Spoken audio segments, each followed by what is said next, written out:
নমস্কার বন্ধুরা, আজকে আমরা বানাতে যাচ্ছি চৌষির পায়েস। এখানে আপনারা দেখতে পাচ্ছেন আমি আগে চালের গুঁড়োটাকে গরম জল দিয়ে মেখে ডো বানিয়ে নিয়েছি। এখন ডোটাকে ছোট ছোট ভাবে লেচি কেটে একটি থালের মধ্যে আমি চৌষিগুলোকে বানিয়ে নিয়েছি। দেখুন চৌষিগুলো কত সুন্দরভাবে তৈরি হয়ে গিয়েছে।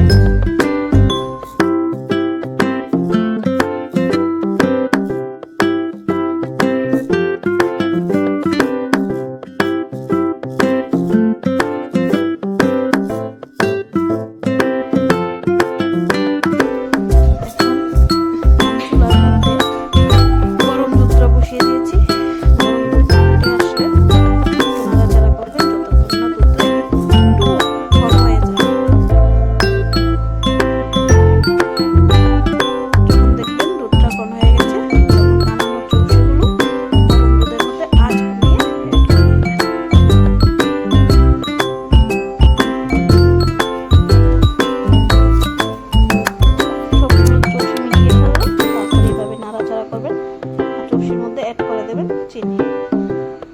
5 মিনিট নাড়াচাড়া করার পর যখন দেখবেন চৌষি পায়েসটা ঘন হয়ে উঠে গিয়েছে, তখন সার্ভিংটাতে নামিয়ে নেবেন। গরম গরম সবাইকে পরিবেশন করবেন।